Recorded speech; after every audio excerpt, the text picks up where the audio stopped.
Bonjour à tous, je vous fais une petite vidéo sur le cahier de texte sur Helico. J'en avais déjà fait une assez rapide quand l'import avait été fait en novembre j'en refais une un peu pour faire le point sur, on attendait d'avoir un peu plus de recul pour pouvoir le faire. Donc maintenant je vous fais une vidéo très rapide sur le cahier de texte sur Helico. C'est parti. Donc on y va, on se connecte sur Learning. Alors ce cahier de texte s'appelle calendrier, ce qui est un peu caractéristique d'ailleurs de l'outil. Alors j'espère que la connexion va bien marcher. C'est parti. Allez, on y va. Donc quand on se connecte, on arrive directement. Donc le calendrier c'est en onglet à part. Euh, et euh,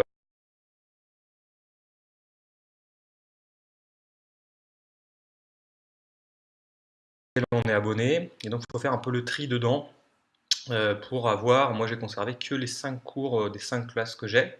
Quand je fais un EPI à part ou quand je fais le cours de cinéma sur une partie de l'année, bah, du coup je l'intègre dedans, donc c'est assez simple.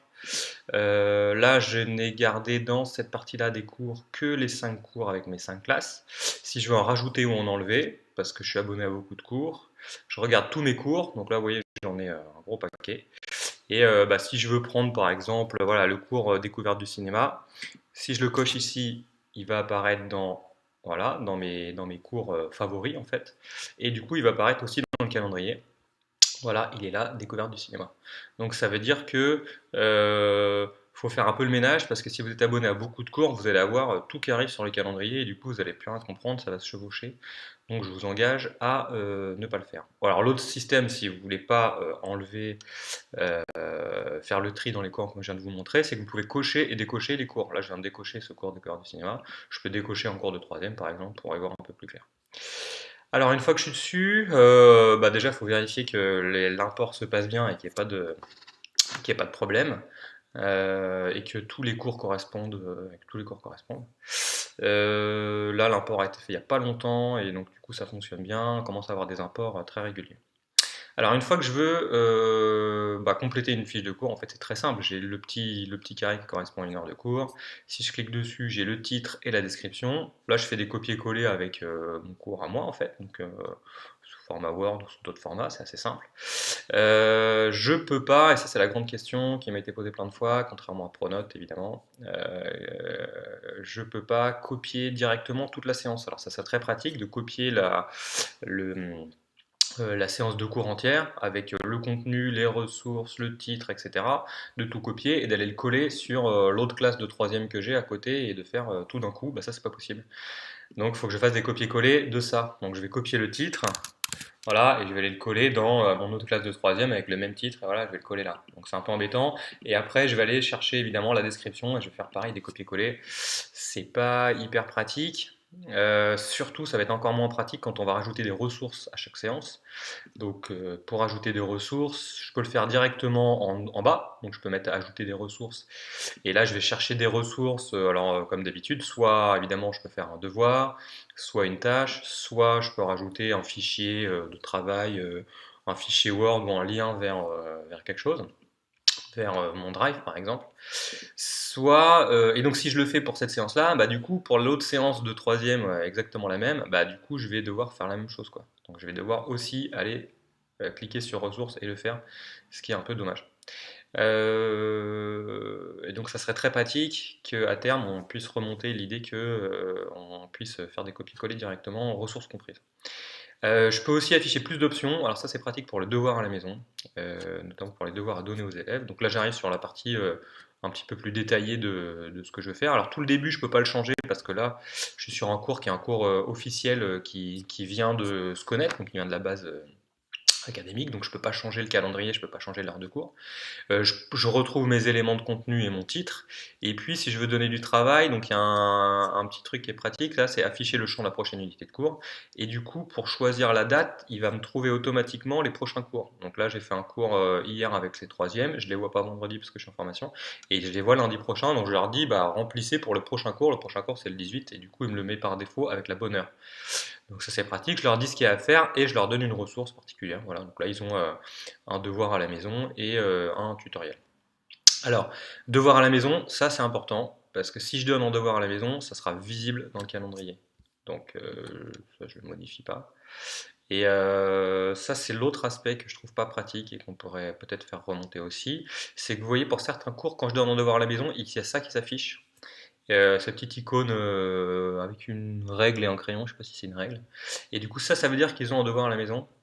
Et voilà, donc ils ont quelque chose à faire pour une date particulière.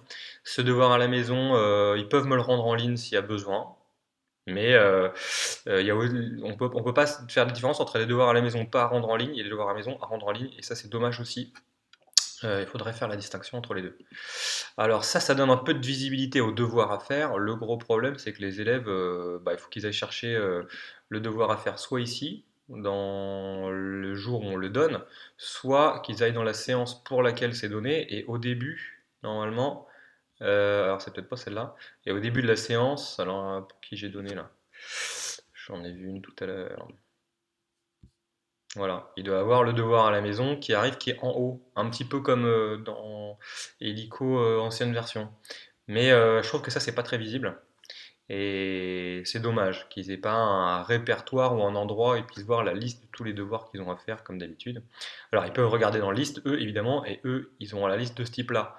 Mais le problème, c'est qu'ils ont la liste de toutes les séances et pas la liste que des devoirs. Donc ils ont la liste du contenu de leur cours. Et des fois, ils ont le devoir à la maison qui est là, mais je trouve qu'il n'est pas mis en avant, particulièrement mis en avant. Voilà, alors il reste la dernière chose. La dernière chose, c'est comment eux voient les devoirs. Et effectivement, il faut regarder dans leur cours, en fait, parce que eux, ils voient les devoirs dans leur page d'accueil du cours. Donc si je prends mon cours de troisième et que je vais dans la vue d'ensemble et que je vais dans la vue élève, je vois ce que les élèves voient. Et ils voient, eux, le travail qu'il y a à faire. Donc ils peuvent le voir là, mais ils le voient cours par cours. C'est-à-dire que là, a priori, ce qu'ils voient, c'est en histoire géo, il y a, voilà, donc pour le 29 mars, il y a réalisé le diaporama. Et puis, ça, c'est des anciens devoirs à la maison d'ailleurs, dont j'aurais dû enlever la date.